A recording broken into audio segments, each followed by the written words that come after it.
सचिन के लिए अपना पति, अपना घर, अपना देश पाकिस्तान सब कुछ छोड़कर भारत आई सीमा हैदर का एक ऐसा काला सच जिसे जानकर भी नजरअंदाज किया जा रहा है, जिसे वक्त रहते अगर रोका न गया तो संभवतः भारत देश को कई चुनौतियों का सामना करना पड़ सकता है। जहां एक तरफ मशहूर अधिवक्ता एपी सिंह सीमा को बेकसूर बताते हुए उनकी पैरवी कर रहे हैं, वहीं दूसरी तरफ अधिवक्ता फैजान खान ने पाकिस्तान से आई हुई एजेंट सीमा के खिलाफ थाने में शिकायत दी है। अधिवक्ता फैजान खान का कहना है कि सीमा हैदर ने जासूसी की दुनिया में एक नया अध्याय जोड़ दिया है, एक ऐसा अध्याय जिसने दुनिया के बड़े से बड़े जासूसों की चली हुई चाल, षड्यंत्र को भी अपनी काबिलियत से धूमिल कर दिया है। भारत देश की जांच एजेंसियां भी जानती है कि सीमा हैदर एक आम से दिखने वाले लड़के सचिन के लिए अपना सब कुछ छोड़कर भारत नहीं आई है।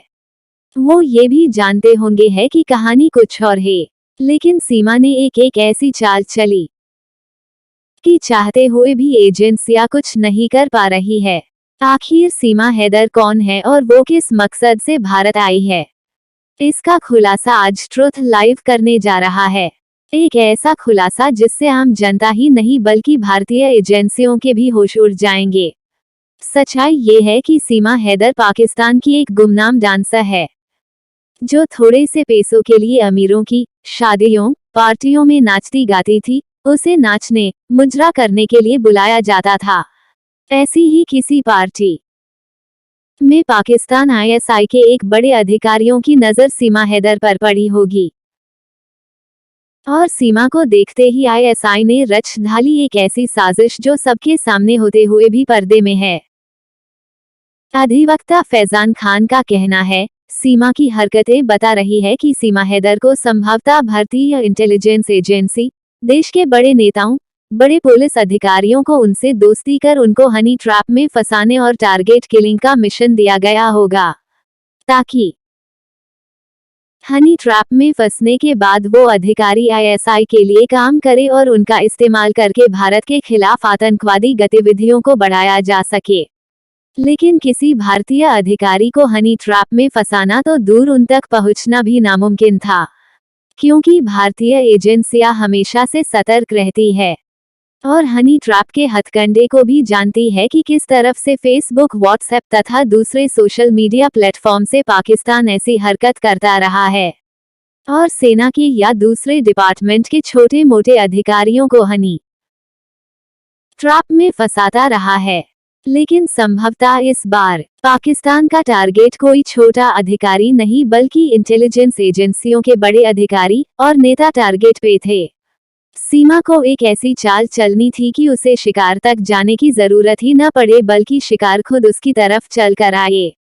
और सीमा हैदर ने इस चाल को चलने के लिए सचिन को मोहरा बनाया।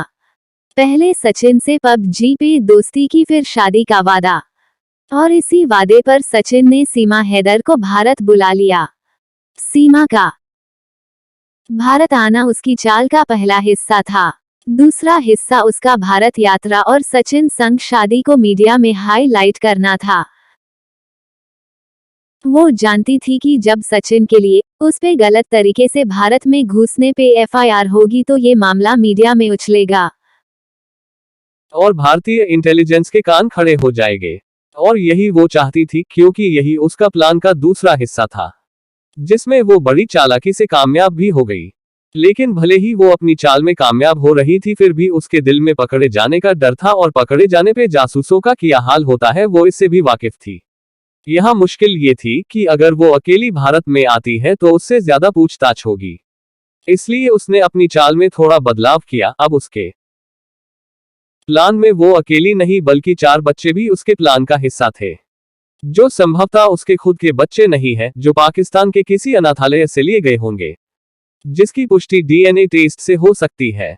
सीमा जानती थी कि अगर वो बच्चों के साथ भारत में घुसती है तो मीडिया, भारतीय एजेंसियां, भारतीय सरकार उसके प्रति एक नर्म रुख रखेंगे, और अगर गलती से भी उसका राज खुल गया कि वो पाकिस्तान की जासूस है और वो अपने प्लान में पकड़ी जाती तो वो उन बच्चों को आगे कर देगी, जिसके बाद पाकिस्तान पूरी दुनिया में बच्चों और औरतों के मानव अधिकारों को लेकर ढोल पिटेगा कि भारत में एक औरत और उसके बच्चों पर अत्याचार किया जा रहा है। और जाहिर सी बात है कि इंटरनेशनल प्लेटफॉर्म पे जब ऐसा ये चाल चलता तो भारत को सीमा के खिलाफ सबूतों के अभाव में अपने रुख को नरम करना पड़ता। सीमा की हर चाल कामयाब हो रही थी, उसको सोशल मीडिया पे किसी आम से दिखने वाले ऐसे भारतीय लड़के को ढूंढना था जो आसानी से उसके प्रेम जाल में फंस जाए, जिसमें उसे कामयाबी मिली सचिन के रूप में। सचिन का पूरा बायोडेटा खंगाला गया होगा और सचिन पर सीमा की खोज बंद हुई होगी और आईएसआई ने भी सचिन पे अपनी मोहर लगा दी होगी। सीमा अब जैसे ही भारत पहुंची उस पे एफआईआर हुई और ये बात जंगल में आग की तरह फैल गई। लेकिन सीमा और पाकिस्तान में बैठे उसके आकाओं को उस वक्त खुशी हुई जब भारतीय इंटेलिजेंस के बड़े बड़े अधिकारी उससे पूछताछ करने पहुंचने लगे। इस बात से अनजान की सीमा कौन है और भारत क्यों आई है और उसका मकसद क्या है।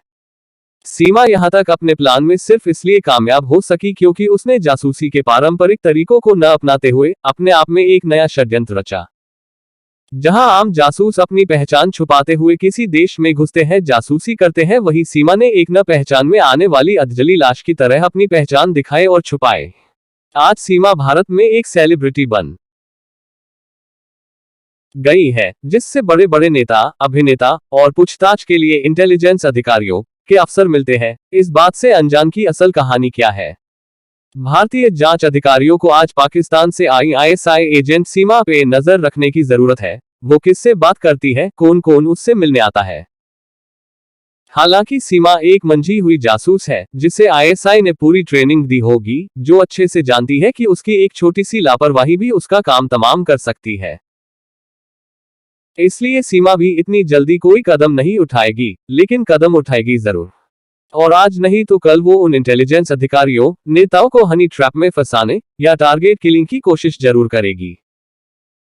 यहाँ इस पूरी कहानी में सचिन का क्या रोल है उसकी भी जांच होनी चाहिए, क्योंकि अगर सचिन सिर्फ मोहरा है जो सीमा के खूनी षड्यंत्र से अनजान है तो फिर संभवतः उसकी तथा उसके परिवार वालों को भी जान का खतरा हो सकता है, जिससे भारतीय सरकार द्वारा समय रहते टाला जा सकता है। क्योंकि मंझा हुआ जासूस कभी पीछे सबूत नहीं छोड़ता। अब इस पूरी घटना की जांच हेतु अधिवक्ता फैजान खान ने जांच एजेंसियों को पत्र लिखा है ताकि सच्चाई सामने आ सके। अधिवक्ता फैजान खान ने सीमा तथा उसके बच्चों का डीएनए जांच करवाने की भी बात कही है। अधिवक्ता फैजान खान का कहना है कि अगर सीमा सोच रही है कि वो अपने मकसद में कामयाब हो गई है और भारत में किसी बड़ी घटना को अंजाम दे सकती है, तो वो अंधेरे में तीर चला रही है, क्योंकि भारतीय एजेंसी पहले से सतर्क रहती है और ऐसी घिनौनी और तुच्छ छल का जवाब देना जानती है। अधिवक्ता फैजान खान का कहना है कि अधिवक्ता एपी सिंह बार बार सीमा से मिलने जा रहे हैं, जिसपे भारतीय मीडिया ने भी सवाल खड़े कर दिए हैं। अल्पविराम। जब एक आम अधिवक्ता से मिलने पे ही इतना बवाल हो रहा है तो किसी बड़े अधिकारियों को अपने जाल में फंसाने का सपना सीमा का सपना ही रह जाएगा और उसे या तो पाकिस्तान वापस जाना पड़ेगा या भारत की किसी जेल में अपनी बाकी की जीवनी गुजारनी पड़ेगी। हाँ, जेल में कैदियों को जरूर अपने जाल में फंसाकर अपने लिए बीड़ी गुटखा नस्वार का बंदोबस्त करवा सकती है।